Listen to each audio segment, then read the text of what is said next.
Hello friends, स्वागत है आप सभी का टैलेंट स्टूडियो वाला पर। दोस्तों, आज के इस वीडियो में हम पढ़ने वाले हैं वेरी इंपॉर्टेंट जो टॉपिक है, बहुत ही अच्छा पोर्शन है पॉलिटी से लेकर के हमारे भारत के महान्यायवादी और राज्य स्तर पे जो सबसे बड़े कानून और विधि अधिकारी होते हैं राज्य के महाधिवक्ता के बारे में।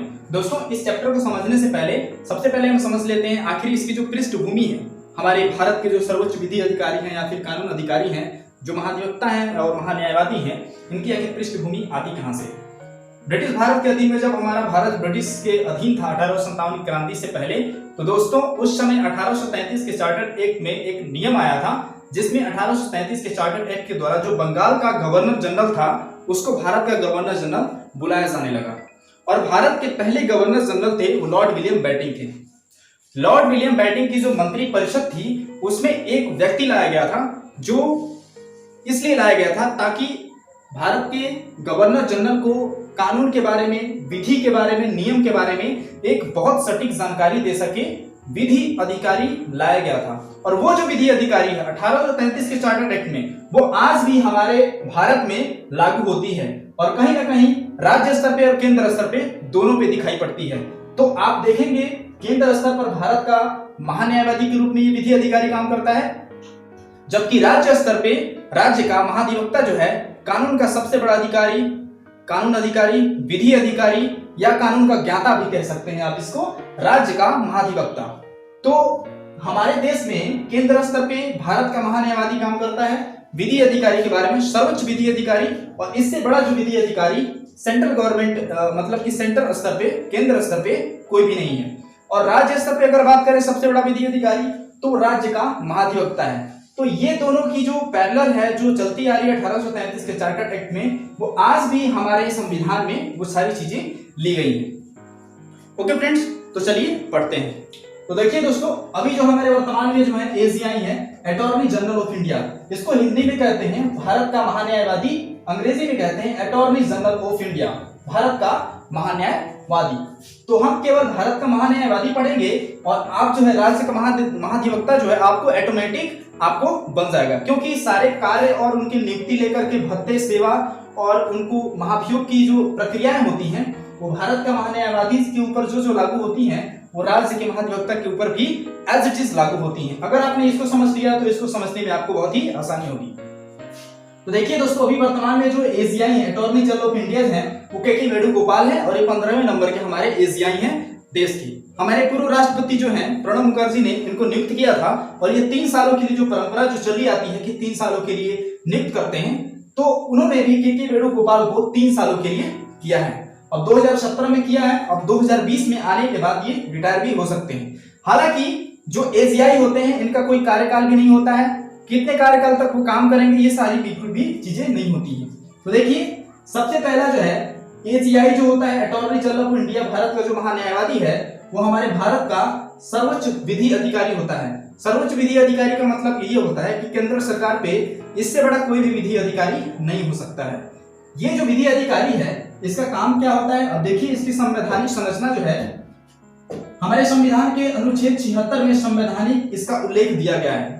संवैधानिक उल्लेख ऐसा है कि हमारे भारत सरकार का एक विधि, कानूनी और एक अधिकारी होगा जो भारत सरकार को विधि और नियमों पे अपना जवाबदेही का काम करेगा और भारत सरकार को निर्देशित करेगा।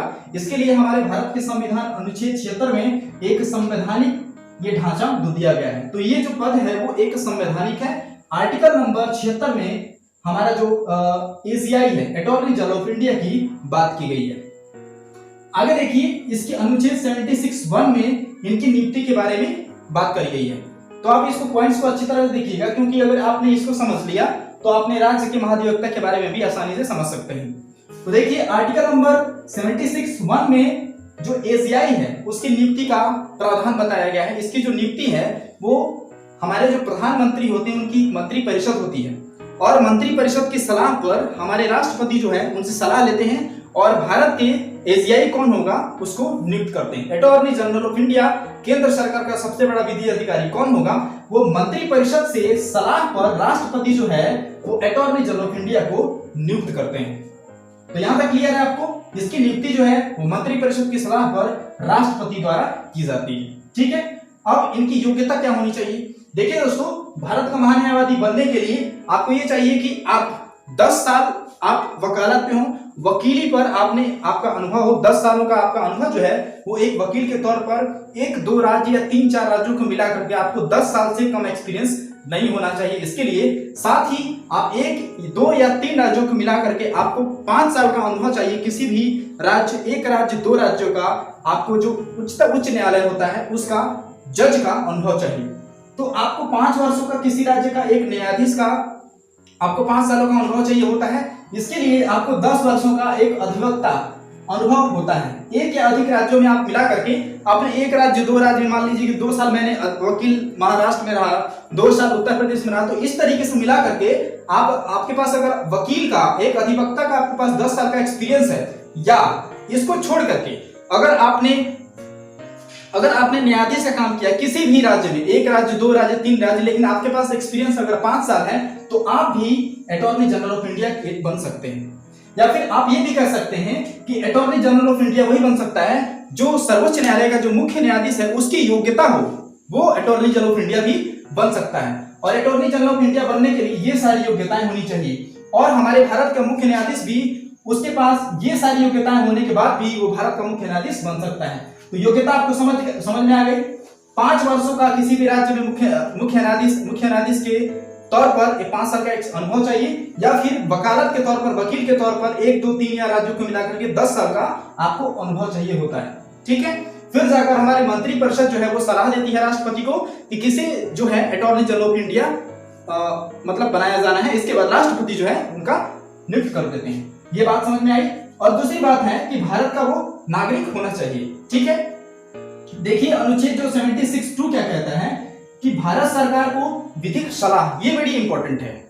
हमारे भारत के महान्यायवादी का जो सबसे मेन इंपॉर्टेंट जो और प्रमुख कार्य जो है वो हमारे भारत देश को आंतरिक या बाह्य मुद्दों पर या किसी भी मुद्दों पर सलाह देने के लिए इनको बनाया गया है।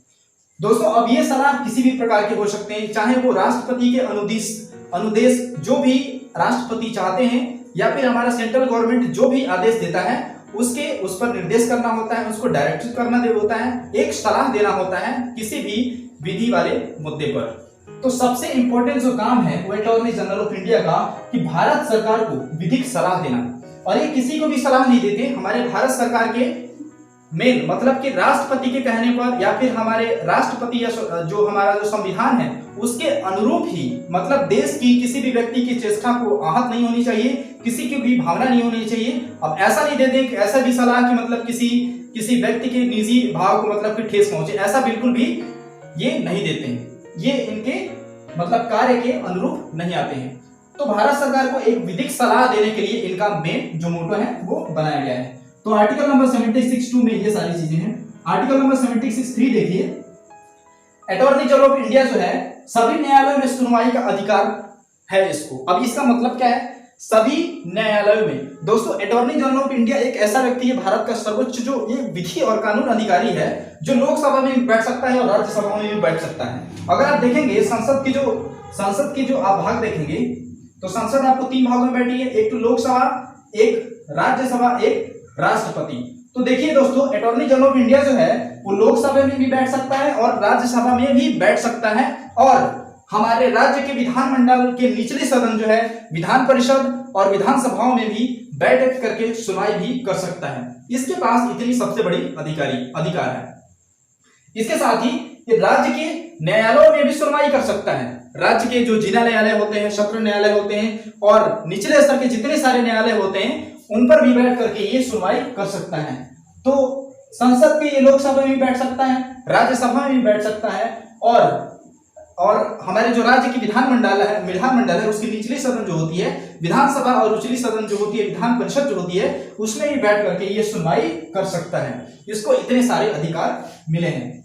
अगला देखिए अनुच्छेद 76(4) राष्ट्रपति के प्रसाद पर्यंत पर कार्य करना। और ये जो है अटॉर्नी जनरल ऑफ इंडिया को ये सबसे बड़ा इसके ऊपर सवाल खड़ा होता है कि अटॉर्नी जनरल ऑफ इंडिया जो है इतना बड़ा सर्वोच्च अधिकारी होने के बाद भी हमारे राष्ट्रपति के प्रसाद पर्यंत पर काम करता है। जिस प्रकार से प्रत्येक राज्यों के राज्यपाल जो है राष्ट्रपति के प्रसाद पर्यंत पर ही काम करते हैं, अगर कभी भी चाहे तो राज्यपाल को राष्ट्रपति हटा सकते हैं। उनके पास ये शक्ति है। एज इट इज उसी तरीके से जिस तरीके से राज्यपाल हर एक राज्यों में हर एक राज्यपाल जो है राष्ट्रपति के प्रसाद पर्यंत पर काम करते हैं, ठीक उसी तरीके से अटॉर्नी जनरल जो इंडिया होता है वो भी राष्ट्रपति के प्रसाद पर्यंत पर कार्य करता है। प्रसाद पर्यंत का मतलब क्या है? प्रसाद पर्यंत का मतलब यह है कि राष्ट्रपति जब भी चाहेंगे अटॉर्नी जनरल ऑफ इंडिया को वो हटा सकते हैं, और राज्यपाल को भी जब भी चाहें तो अटॉर्नी जनरल इंडिया की तरह राज्यपाल को भी राष्ट्रपति हटा सकते हैं। ठीक है, तो आप देखिए अब उनको हटाने के साथ साथ केवल हटाते ही नहीं, अटॉर्नी जनरल ऑफ इंडिया को क्या सेवा मिलेगा, क्या भत्ता मिलेगा, कितना रोजगार मिलेगा, और क्या क्या सुविधाएं मिलेगी, कितनी सैलरी मिलेगी, ये सारी जो तय करने का काम करता है वो हमारा राष्ट्रपति ही करता है। ठीक है, तो इतना तय है। तो राष्ट्रपति प्रसाद पर्यंत ये काम करते हैं। प्रसाद पर्यंत मतलब उनके अंदर में ही काम करते हैं, ये जब चाहें। अब जैसे कार्यकाल की बात आई थी तो 2017 में प्रणब मुखर्जी ने के वेणुगोपाल को केवल 3 सालों के लिए नियुक्त किया गया था। अब आपको ये पता होना चाहिए कि जो हमारा अटॉर्नी जनरल होता है उसके कार्यकाल का समय भी नहीं होता। संविधान में कहीं भी ऐसा उल्लेख नहीं है कि अटॉर्नी जनरल ऑफ इंडिया जो है वो 4 सालों तक काम करता है, 5 सालों तक काम करता है या फिर 6 सालों तक काम करता है, ऐसा कोई भी उल्लेख नहीं है। लेकिन एक परंपरा चली आ रही है शुरुआत से ही कि राष्ट्रपति जब भी नियुक्त करते हैं वो 3 सालों के लिए नियुक्त करते हैं। और एज इट इज के वेणुगोपाल को भी जो 15 में हमारे अटॉर्नी जनरल हैं उनको भी 3 सालों के लिए नियुक्त किया गया है। तो देखिए दोस्तों, लोकसभा एक मिनट राष्ट्रपति द्वारा ये तय सेवा वेतन और भत्ते राष्ट्रपति ये तय करते हैं कि उनको कौन सा मिलेगा। ये आर्टिकल नंबर 76(4) में इसका उल्लेख मिलता है। अगला देखिए, संसद में वोट देने का अधिकार नहीं है, और ये वेरी इंपॉर्टेंट है क्योंकि संसद में जब हम जाते हैं तो उसमें बहुत सारी समितियां होती हैं जिसमें वोट देने पड़ते हैं। कोई भी विधेयक आता है तो उसमें वोट देना पड़ता है और विधेयक तभी पास हो पाता है। तो दोस्तों उसमें ये जो है, अगर आप मान लें कि कोई भी अगर विधेयक संसद में जाता है, लोकसभा में या राज्यसभा में कहीं भी जाता है, तो उस पर ये वोट नहीं कर सकते। उन पर केवल सलाह कर सकते हैं, वाद विवाद कर सकते हैं, अपने विचार रख सकते हैं, अभिव्यक्ति रख सकते हैं, लेकिन उसके ऊपर जो है ये वोट नहीं कर सकते हैं, और ये सबसे बड़ी इनकी कमी है। अब देखिए, संसद में वोट देने का इनको अधिकार बिल्कुल भी नहीं है, और संवैधानिक तरीके से कहीं भी ऐसा उल्लेख नहीं है कि संसद में किसी भी समिति में शामिल होकर के वोट दें। किसी समिति में शामिल हो सकते हैं। संसद में बहुत सारी समितियां होती हैं, जैसे कि लोक लेखा समिति होती है, प्राक्कलन समिति होती है, अनुसूचित जाति समिति होती है, अनुसूचित जनजाति होती है, और लोक उपक्रम समिति होती है। ये सभी समितियों के सदस्य बन सकते हैं, लेकिन उनका वोट नहीं कर सकते हैं। ठीक है, तो ये आपको क्लियर है। अब देखिए इनके कार्यकाल के बारे में। दोस्तों, संविधान में जो है इनके कार्यकाल के बारे में संवैधानिक उल्लेख है ही नहीं, मतलब ये राष्ट्रपति के ऊपर निर्भर करता है। जैसा कि मैंने अभी बताया कि 2017 में प्रणब मुखर्जी ने के वेणुगोपाल को नियुक्त किया था 2017 में, और 3 सालों के लिए किया था, तो 2020 आ गया है, तो इनका कोई भी कार्यकाल नहीं है। राष्ट्रपति ने बोल दिया कि 2 साल करना है आपको काम, भारत के सर्वोच्च विधि अधिकारी के बारे में कानून अधिकारी बन करके, तो आपको केवल 2 साल ही रहना पड़ेगा। प्रसाद पर्यंत ये भी कार्यकाल भी इनका है, और संविधान में इनका उल्लेख बिल्कुल भी नहीं है कि ये कितने सालों तक काम करेंगे। तो दोस्तों, इस तरीके से हमने भारत का जो महान्यायवादी है उसको अच्छी तरीके से समझ लिया। नियुक्ति से लेकर के वेतन भत्ते, कार्यकाल और इनके जो काम है इनको समझ लिया है। तो ये जो हमने देखा, ये जो भारत का महान्यायवादी है तो ये तो केवल सेंट्रल गवर्नमेंट पे काम करता है, केंद्र सरकार पे। लेकिन हमारे भारत की हमारी संघवाद जो है लोकतंत्र है, मतलब लोकतंत्र जो है वो केंद्र पर भी है और राज्य स्तर में भी है। 1935 के अधिनियम द्वारा जो हमारे राज्यों में जो एकाधिपत्य था, स्वायत्ता जो है वो राज्यों को दे दी गई थी, और केंद्र में द्विसदनात्मक प्रणाली की शुरुआत हुई थी। तो इस प्रकार से द्विसदनात्मक, एक तो केंद्र हो गई, और राज्य में जो सदन है उसके लिए भी एक विधि अधिकारी होता है, और वो जो होता है वो राज्य का महाधिवक्ता के नाम से जाना जाता है, advocate general of state. Advocate general of state जो होता है वो राज्य का सबसे बड़ा विधि अधिकारी, कानूनी अधिकारी, आप जो कहना है, लेकिन वो एक कानून का सबसे बड़ा ज्ञाता होता है राज्य स्तर पे। लेकिन केंद्र स्तर पे कौन होता है? भारत का महान्यायवादी कानून विधि का अधिकारी होता है। इतना समझ में आ गया। अब जैसे हमने इसको पढ़ा है उसी तरह ये भी है। अब राज्य का सर्वोच्च विधि अधिकारी कौन होता है? राज्य का महाधिवक्ता है जो राज्य का सर्वोच्च विधि अधिकारी होता है। इसमें आर्टिकल में देख लीजिए, आर्टिकल 165 में संवैधानिक उल्लेख मिलता है एडवोकेट जनरल ऑफ स्टेट की।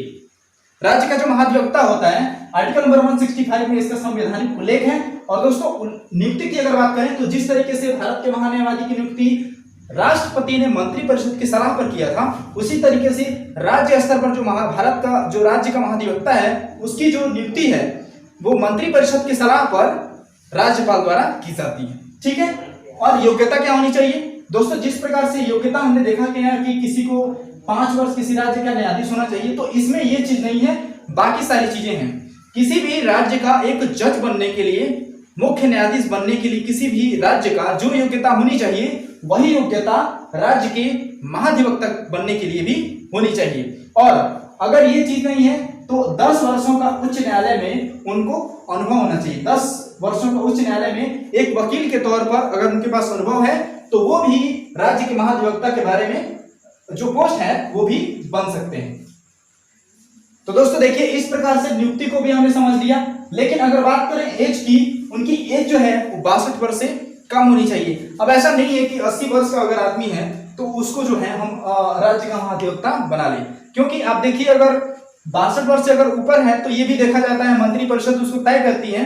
और कई तरीके के अगर आपके पास आ गए 62, 63, 64, 65, तो सबसे कम वाले को लिया जाएगा राज्य का महाधिवक्ता, क्योंकि कम वाले के पास जो होती है मेमोरी शक्ति काफी ज्यादा होती है। तो देखिए, योग्यता के भी बारे में समझ लिया। और जो भारत सरकार का जो विधिक सलाहकार है वो राज्य सरकार का विधिक सलाहकार है। अब दोस्तों, राज्य स्तर पे जितनी सारी चीजें आएंगी, वो चाहे राष्ट्र से जुड़ा हो, राज्य से जुड़ा हो, या फिर किसी भी कानून से जुड़ा हो, अगर उस पर विधिक जानकारी अगर सलाह लेना हो तो राज्यपाल जो है, राज्यपाल को देने के लिए सबसे जो राज्य का महाधिवक्ता जो होता है वो होता है विधिक सलाह देता है। राज्य में किसी भी मुद्दे पर, चाहे कोई भी जघन्य अपराध हो, चाहे महिला से जुड़ा हो, चाहे पुरुष से जुड़ा हो, चाहे राज्य के किसी भी स्तर पर ऐसे अपराध होते हैं या फिर उन पर राज्यपाल को ऐसा लगता है कि इस पर कानूनी सलाह लेनी चाहिए, तो वो जो है राज्य के महाधिवक्ता से वो आसानी से ले सकते हैं। ये सारा काम होता है। इसके अलावा देखिए, जिस तरीके से भारत का महान्यायवादी जो है सभी न्यायालयों में सुनवाई का अधिकार रखता है, उसी तरीके से ये राज्य के किसी भी जिला स्तर, ग्रामीण स्तर या फिर जिला तहसील में भी ये बैठ करके उनकी सुनवाई करने का अधिकार रखते हैं राज्य के महाधिवक्ता।